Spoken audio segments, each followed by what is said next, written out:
Hi, I'm Sandy, and welcome to Life with Sandy.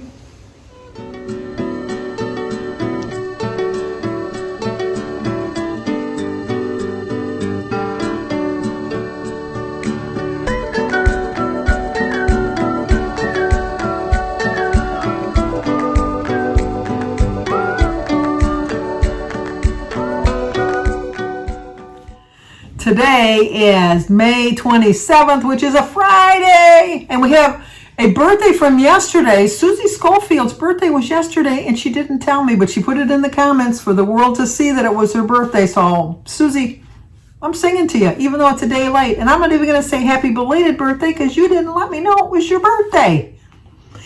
Happy birthday to you. Happy birthday to you. Happy birthday, dear Susie. A day late. Happy birthday to you. Cha-cha-cha. Well, I hope you had a great birthday.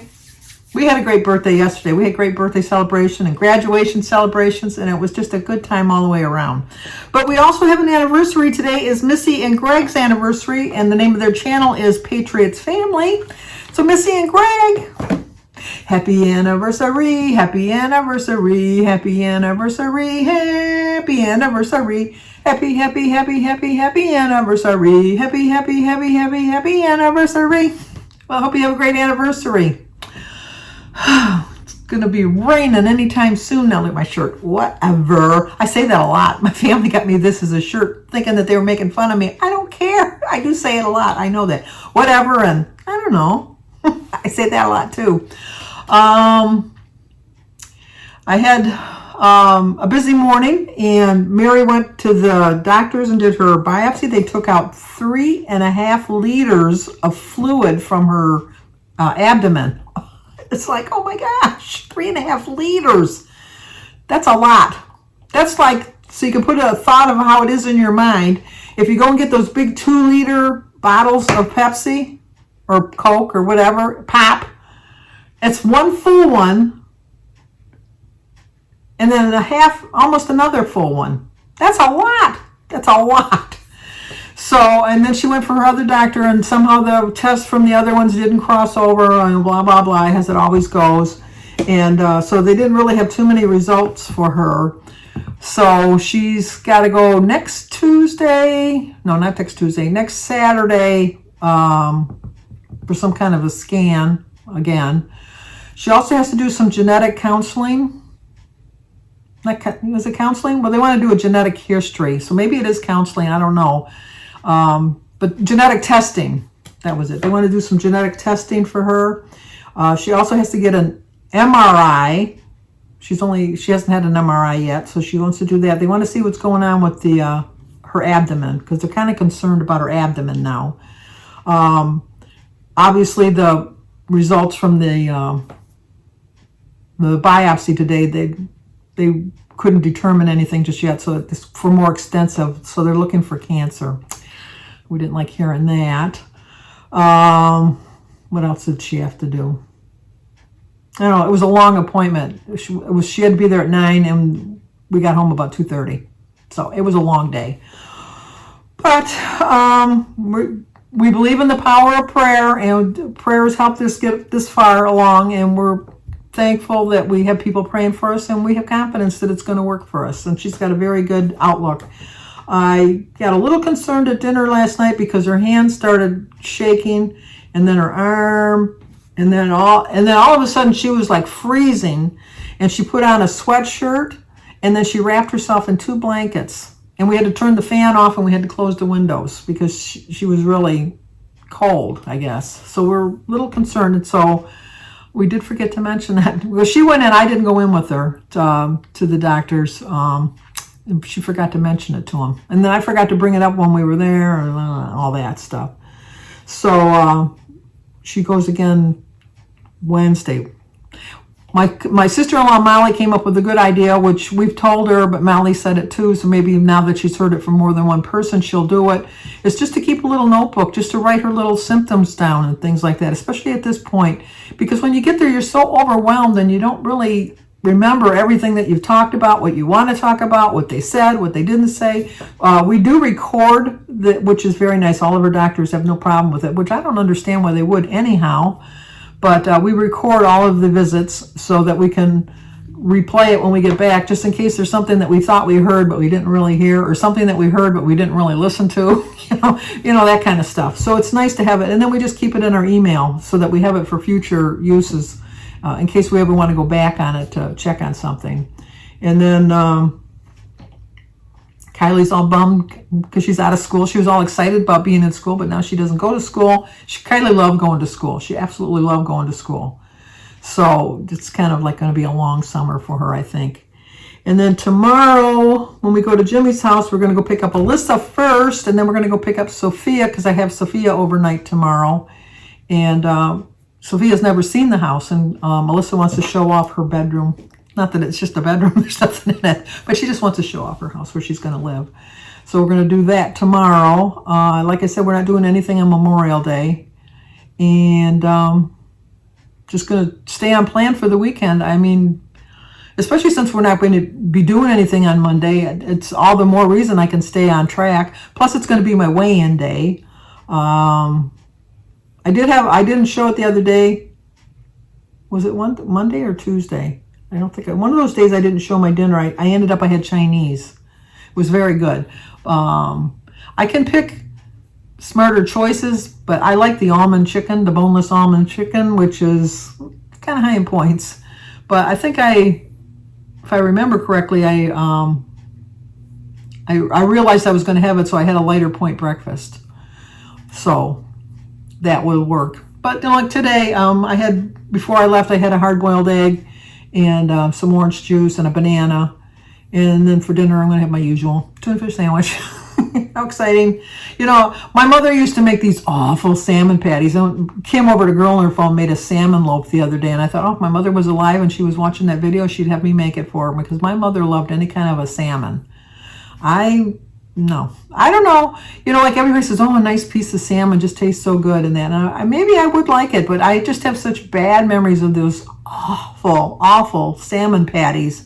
And Kim used the salmon right out of the can. It looked like the exact same. It looked like the same can my mother used. Kim, is that an old can of salmon? But I know they probably just didn't change the label or anything. But it's just a bad memory of salmon. So I just, some thoughts you just get in your mind, and then I always thought, I don't like fried eggs. But then when I was really thinking about it the other day, I don't think I've ever in my life had a fried egg.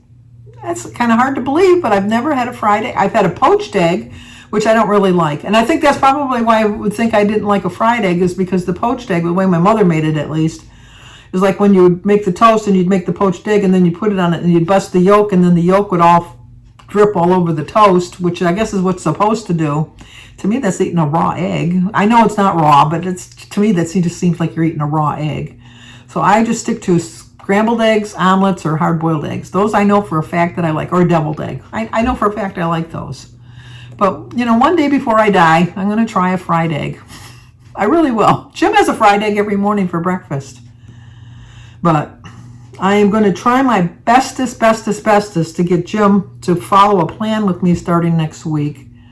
I have to get something going on that man. He's just getting too overweight. Not that he's not, we all know he's overweight already, but during the pandemic, he walked with me every day. Every day he walked with me during the pandemic. So I don't see a reason why he won't start walking with me, because then at least I'll have somebody to walk with. I don't have a problem walking by myself, but I could think that Jim could use a little bit of exercise too. So we're going to do that. Then I had my kids go. We picked up the draft of our will yesterday, and I had my kids looking over it, and we did make a couple notes and notations just to clear some things up. So we did put that, I made some notes on that before I give him back so he can do the final draft. And then, of course, they were all teasing me about, because I have put in the will that I don't want any life-sustaining measures if there's no chance. Don't put me in, like if I'm in a coma and I'm never going to come out of it, don't leave me lingering like that. If there's no chance that I'm going to suffer. I know that, I don't know how to put this.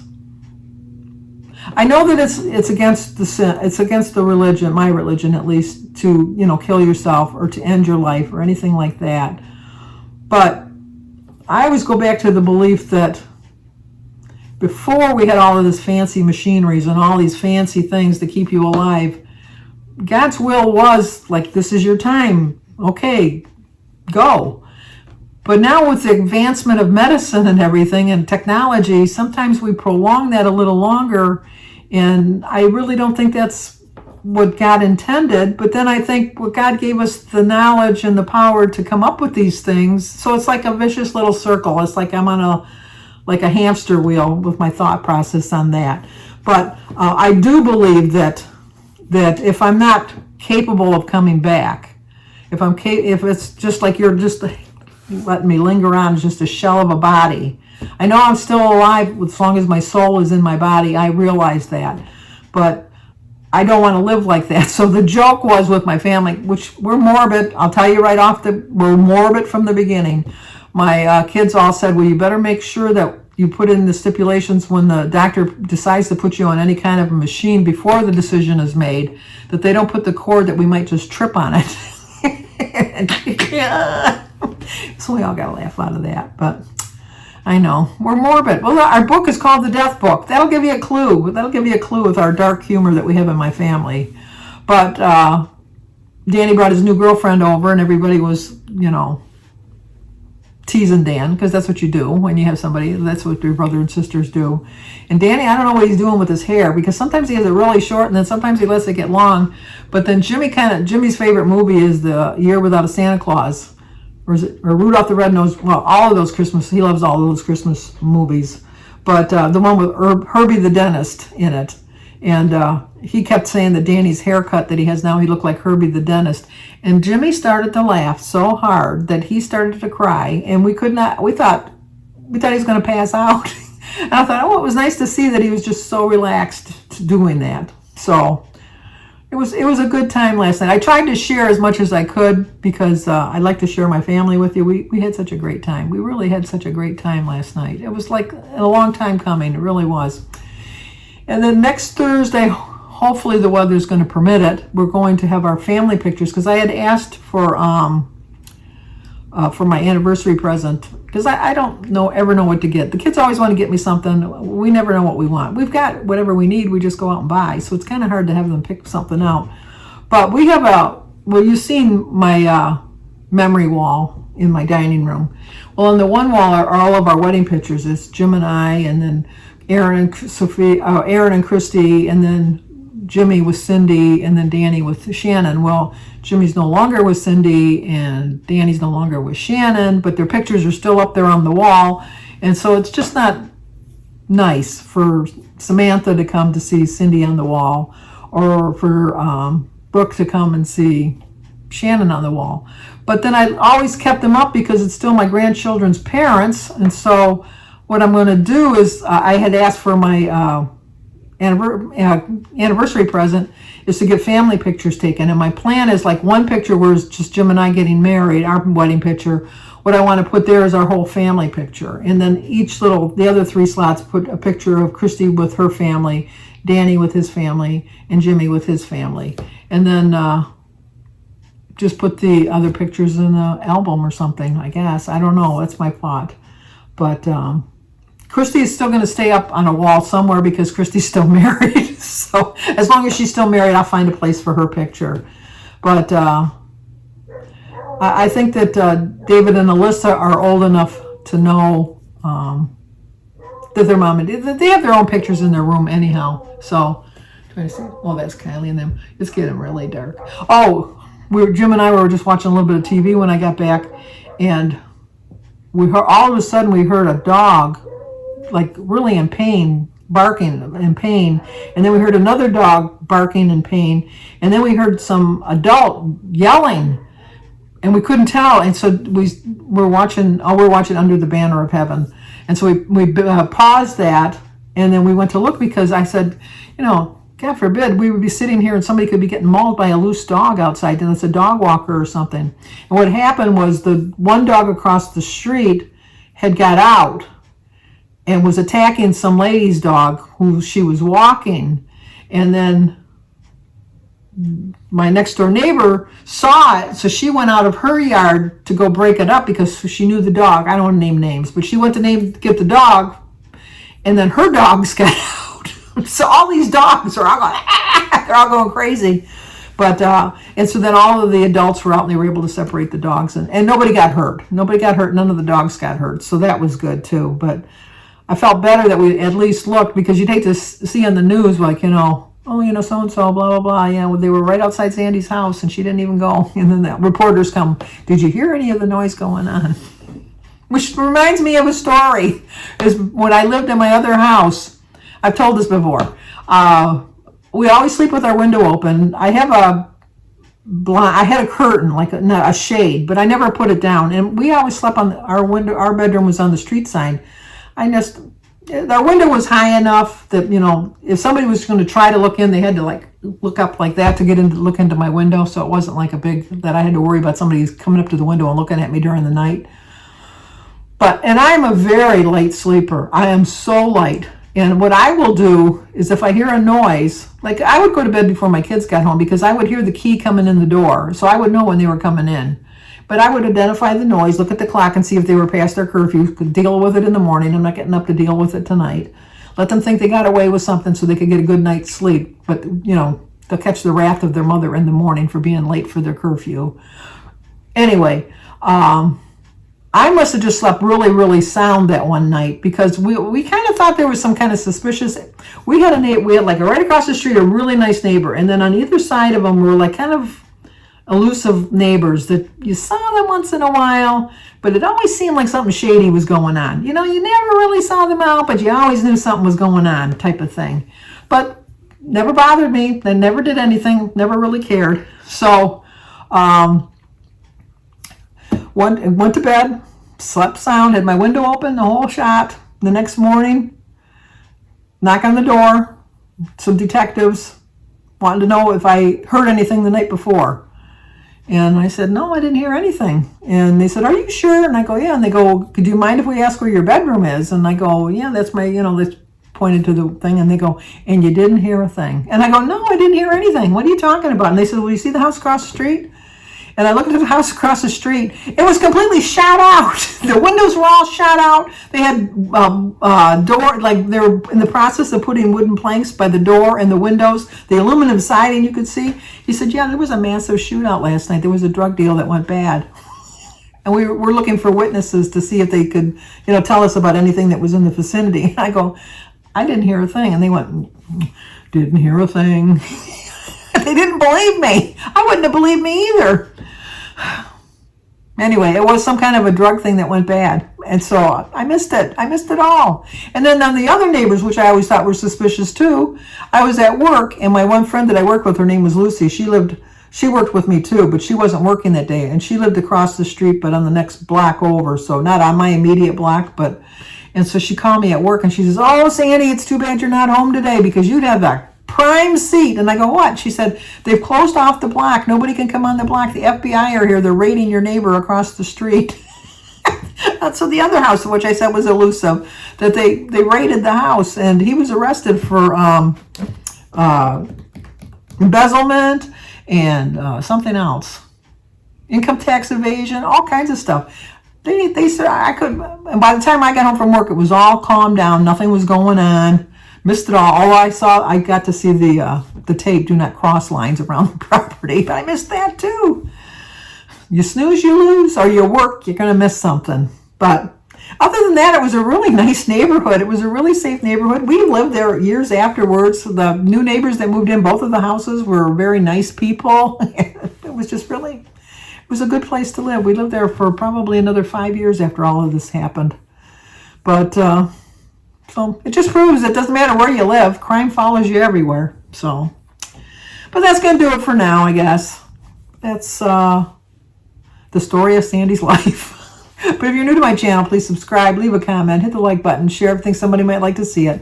As always, stay safe, and I will talk to you guys tomorrow.